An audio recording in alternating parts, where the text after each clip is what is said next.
পাথর বোঝাই ট্রাক থেকে ভারতীয় বৈধ প্রসাধনী আটক করেছে বেনিবাজার থানা পুলিশ। গোপন সংবাদের ভিত্তিতে শনিবার ভোরে বেনিবাজার থানা ও চারকাই পুলিশ ফাঁড়ির সদস্যরা ট্রাকটি আটক করেন।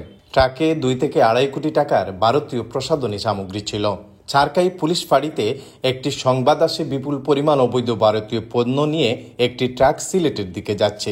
পুলিশ ফাঁড়ির সদস্যরা চারকাই পুলিশ ফাঁড়ির সামনে চারকাই জকিগঞ্জ সড়কে চেকপোস্ট বসিয়ে ট্রাকটি আটক করেন।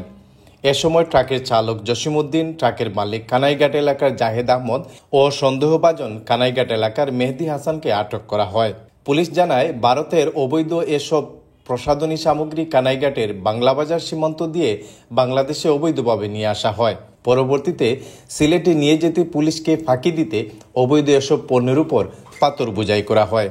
আটককৃত সহ অবৈধভাবে পণ্য দেশে নিয়ে আসার সাথে জড়িতদের বিরুদ্ধে আইনানুগ ব্যবস্থা গ্রহণ করা হচ্ছে জানিয়ে বেনিবাজার থানার ভারপ্রাপ্ত কর্মকর্তা আশরাফুজ্জামান বলেন, ট্রাক থেকে পণ্যগুলো জব্দ করে পুলিশ ফাঁড়িতে রাখা হয়েছে।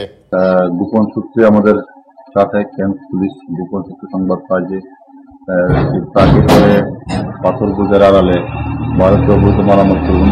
সেই সংবাদের ভিত্তিতে আমরা চেকপোস্ট বসানোর পরে গাড়ি সিগন্যাল দিলে থামানোর পরে দেখা যায় যে গাড়ির মধ্যে আসলে পাথর সরে, পাথরের নিচে ভারতীয় মালামালের সন্দেহে এটা আটক করা হয় এবং আটক করার পরে একজন ক্যাম্পে নিয়ে আসা হয়। প্রাথমিক তল্লাশি করে আমরা বিপুল পরিমাণ ভারতীয় প্রসাধনী সামগ্রী বিভিন্ন সরকারি স্কিম প্যাকেট করা আছে, এগুলো আমরা আমাদের থানা পুলিশ এবং ক্যাম্প পুলিশ জব্দ করে আটক করে এটা আপনারা দেখছেন আনলোড করা হয়েছে।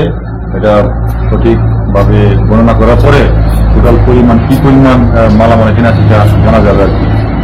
ট্রাক এবং চালক সহ যারা মালের মালিকের বিরুদ্ধে আটক করা হয়েছে পুলিশ পরবর্তী আইনগত ব্যবস্থা গ্রহণ করা। 3 জনকে আটক করা হয়েছে।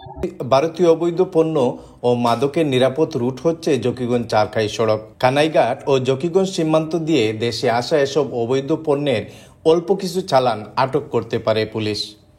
আহমেদ ফয়সাল, এবিটিভি।